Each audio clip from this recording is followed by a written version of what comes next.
ಈ ಬುಕ್ ಬರೆದಿರೋ ಉದ್ದೇಶ ಏನು ಸರ್?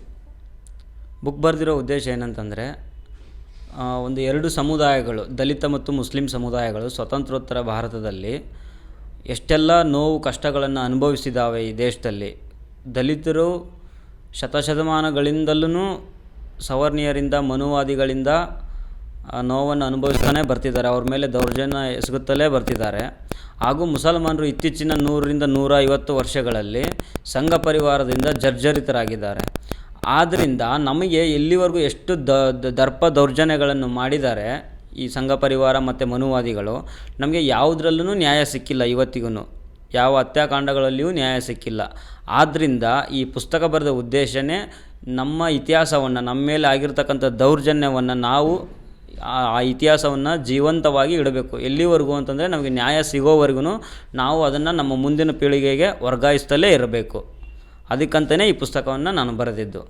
ಸೊ ಈ ಬುಕ್ ಬರೆದಿದ್ದು ಯಾವಾಗಿಂದ ಸ್ಟಾರ್ಟ್ ಮಾಡಿದ್ರಿ, ಮತ್ತು ಏನು ನಿಮಗೆ ವಾಟ್ ಮೇಡ್ ಯು ಆ ಪ್ರೋತ್ಸಾಹದಿಂದ ಬಂತು ಬರೀಬೇಕಂತ? ಒಂದೂವರೆ ವರ್ಷದಿಂದ ನಾನು ಈ ಪುಸ್ತಕವನ್ನು ಬರೀಲಿಕ್ಕೆ ಶುರು ಮಾಡಿದ್ದು. ಆಸಿಫಾ ವಿಚಾರ ಮಾತಾಡ್ತಿರ್ಬೇಕಾದ್ರೆ ನಮಗೆ ಯಾವುದು ಏನು ಗೊತ್ತಿರಲಿಲ್ಲ. ಇದು ಅತ್ಯಾಚಾರ ಮಾಡಿದವ್ರು ಯಾರು, ಮತ್ತು ಅದಕ್ಕೆ ಏನಂದರೆ BJP ಮಂತ್ರಿಗಳು ಮತ್ತು ಸಂಘ ಪರಿವಾರದ ಮುಖಂಡರು ಆ ಅತ್ಯಾಚಾರಿಗಳ ಪರವಾಗಿ ಒಂದು 8 ವರ್ಷದ ಮಗುವಿನ ಮೇಲೆ ಅತ್ಯಾಚಾರ ಎಸಗಿದ್ದನ್ನು ಬೆಂಬಲವಾಗಿ ರೋಡಿನಲ್ಲಿ ಬಂದು ಮೆರವಣಿಗೆ ಮಾಡಿದರು. ಅತ್ಯಾಚಾರಿಗಳ ಪರವಾಗಿ ಒಂದು ಭಯೋತ್ಪಾದಕಿ ಮೇಲೆ ಅತ್ಯಾಚಾರ ಆಯಿತು, ಅದರಲ್ಲೇನು ತಪ್ಪಿದೆ ಅಂತ. ಹೀಗಾಗಿ ನಾವೇನಂತಂದರೆ ಇಂಥ ಇತಿಹಾಸವನ್ನು ನಾವು ಯಾವತ್ತಿಗೂ ಮರಿಬಾರ್ದು. ಒಂದು 8 ವರ್ಷದ ಮಗುವಿನ ಅತ್ಯಾಚಾರ ಮಾಡಿ ಊಟ ಕೊಡದೆ ಸಾಯಿಸಿದ್ದನ್ನು ಅವರು ಭಯೋತ್ಪಾದಕರು ಅಂತ ಹೇಳಬೇಕಾದ್ರೆ ನಾವು ಇದನ್ನು ನಮ್ಮ ಪೀಳಿಗೆಗೆ ಹೇಳಲೇಬೇಕು. ನಮ್ಮ ಮೇಲೆ ಇವರು ಎಷ್ಟೆಲ್ಲ ನಮಗೆ ನೋವು ಕೊಟ್ಟಿದ್ದಾರೆ, ನಮ್ಮ ಮೇಲೆ ದೌರ್ಜನ್ಯ ಎಸಗಿದ್ದಾರೆ, ನಮ್ಮ ಮಹಿಳೆಯರ ಮೇಲೆ ಅತ್ಯಾಚಾರ ಮಾಡಿದ್ದಾರೆ, ನಮ್ಮ ಮಹಿಳೆಯರ ಗರ್ಭ ಸೀಳಿದ್ದಾರೆ, ಜೀವಂತ ಕೊಂದಿದ್ದಾರೆ, ಸುಟ್ಟು ಹಾಕಿದ್ದಾರೆ. ಇದನ್ನೆಲ್ಲ ನಾವು ಮುಂದಿನ ಪೀಳಿಗೆಗೆ ಹೇಳ್ತಾನೆ ಹೋಗಬೇಕು, ಯಾಕಂದರೆ ನಮಗೆ ನ್ಯಾಯ ಬೇಕು. ಸೊ ನೀವು ಬುಕ್ ಬರೆದಾಗ ನಿಮ್ಗೆ ಇನ್ಸ್ಪಿರೇಷನ್ ಮತ್ತು ಇನ್ಫಾರ್ಮೇಷನ್ ಎಲ್ಲಿಂದ ಬಂತು? ನೀವು ಫೀಲ್ಡಲ್ಲಿ ಹೋಗಿದ್ರಾ, ಏನು ಮಾಡಿದ್ರಾ, ಎಲ್ಲಿಂದ ಬಂತು? ಅಂದರೆ ನಾನು ಇದೊಂದು ರಿಸರ್ಚ್ಡ್ ಅಂತ ಒಂದು ಕಮ್ಮಿ ಅಂದರೂ ಇದಕ್ಕೆ ಒಂದು 70ರಿಂದ 80 ಪುಸ್ತಕಗಳು ರೆಫರೆನ್ಸ್ ಆಗಿ ಕೊಟ್ಟಿದ್ದೀನಿ. ಅಂದರೆ ಅಷ್ಟು ಓದಿ ಎಲ್ಲದರಿಂದ ಮಾಹಿತಿ ತೆಗೆದು ಬರೆದಿದ್ದು. ಇದು ಪ್ರಮುಖ ಘಟನೆಗಳನ್ನು, ಒಂದು ಮ್ಯಾಸೆಕರ್ಸ್ ಅಂತ ಹೇಳ್ತೀವಲ್ಲ, ಒಂದು ಹತ್ಯಾಕಾಂಡಗಳನ್ನು ನಾನು ಬರೆದಿದ್ದು. ಇದರಲ್ಲಿ ಟೋಟಲ್ ಎಷ್ಟು ಚಾಪ್ಟರ್ ಬರೆದಿದ್ದೀರಾ ಸರ್? ಚಾಪ್ಟರ್ ಇದ್ದಾವೆ. ದಲಿತರ ಮೇಲೆ ಆಗಿರ್ತಕ್ಕಂಥ ಒಂದು 8 ಹತ್ಯಾಕಾಂಡಗಳಿದ್ದಾವೆ, ಮತ್ತು ಒಂದು ಮುಸಲ್ಮಾನರ ಮೇಲೆ 8 ಹತ್ಯಾಕಾಂಡಗಳಿದ್ದಾವೆ. 1-2 ಹತ್ಯಾಕಾಂಡಗಳು ದಲಿತ ಮತ್ತು ಮುಸ್ಲಿಮರ ಸದ್ಯದ ಪರಿಸ್ಥಿತಿ ಏನಿದೆ ಅನ್ನೋದಿದೆ, ಮತ್ತು ಕೆಲವೊಂದು ಹತ್ಯಾಕಾಂಡಗಳು ನಮಗೆ ಎರಡೂ ಸಮುದಾಯಕ್ಕೂ ಶತ್ರು ಯಾರು ಅನ್ನೋದು ಅಂತ ಇದೆ.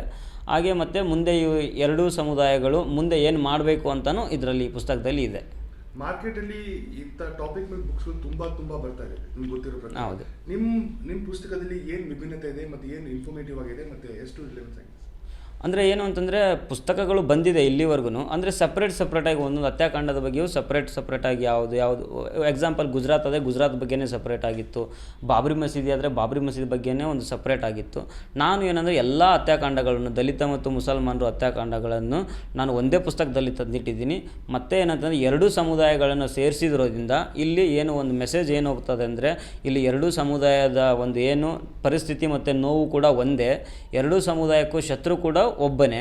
ಈ ಮೆಸೇಜನ್ನು ನಾವು ಕೊಡೋದಕ್ಕೆ ಹೊರಟಿದ್ದೀವಿ ಇಲ್ಲಿ ಪುಸ್ತಕದ ಮುಖಾಂತರ. ಎರಡೂ ಸಮುದಾಯಗಳ ಮುಂದೆ ಒಗ್ಗಟ್ಟಾಗಬೇಕು, ಒಗ್ಗಟ್ಟಾಗಿ ಅಧಿಕಾರ ಪಡಿಬೇಕು. ಸೊ ಈ ಬುಕ್ ಯಾವಾಗ ಲಾಂಚ್ ಮಾಡ್ತಿದ್ದಾರೆ, ಯಾರಿಂದ ಲಾಂಚ್ ಮಾಡ್ತಾ ಇದ್ದೀರಾ, ಮತ್ತು ಈ ಬುಕ್ದು ಒಂದು ಬೆಲೆ ಎಷ್ಟಿರುತ್ತೆ? ಸರಿ, ಬುಕ್ಕು ನಾಳೆ ಅಂದರೆ ಫೆಬ್ರವರಿ 27 ಇದೇ ಭಾನುವಾರ ಜೈ ಭೀಮ್ ಭವನದಲ್ಲಿ ಬಿಡುಗಡೆ ಆಗ್ತಿದೆ, ಬೆಂಗಳೂರು. ಈ ಪುಸ್ತಕವನ್ನು ಆ್ಯಕ್ಚುಲಿ ನಮ್ಮ ಚೇತನ್ ಅಹಿಂಸಾ ಅವರು ಬಿಡುಗಡೆಗೊಳಿಸಬೇಕಾಗಿತ್ತು, ಆದರೆ ಅವರು ಬಂಧನಕ್ಕೊಳಗಾಗಿದ್ದರಿಂದ ಅವರ ಅನುಪಸ್ಥಿತಿಯಲ್ಲಿ ಬಿಡುಗಡೆಗೊಳಿಸ್ತಾ ಇದ್ದೀವಿ. ಓಕೆ, ಆ್ಯಕ್ಚುಲಿ ಚೇತನ್ ಅಹಿಂಸಾ ಅವರು ಬುಕ್ ಓದಿದ್ದಾರೆ, ಅವರ ಅಭಿಪ್ರಾಯ ಏನಿದೆ ಬಗ್ಗೆ ಈ ಬುಕ್ ಬಗ್ಗೆ? ಅವರೇ ಪುಸ್ತಕವನ್ನು ಓದಿದ್ದಾರೆ ಅವರು, ಮತ್ತು ಅದಕ್ಕೆ ನನ್ನ ಪುಸ್ತಕಕ್ಕೆ ಅವರೇ ಬೆನ್ನುಡಿಯನ್ನು ಬರೆದು ಕೊಟ್ಟಿದ್ದಾರೆ. ಅವರ ಬೆನ್ನುಡಿಯಲ್ಲಿ ಅವರು ಹೇಳೋದೇನು ಅಂತಂದರೆ, ಮುಸ್ಲಿಮರ ಮೇಲೆ ದೌರ್ಜನ್ಯ ಮಾಡ್ತಿದ್ದಾರೆ.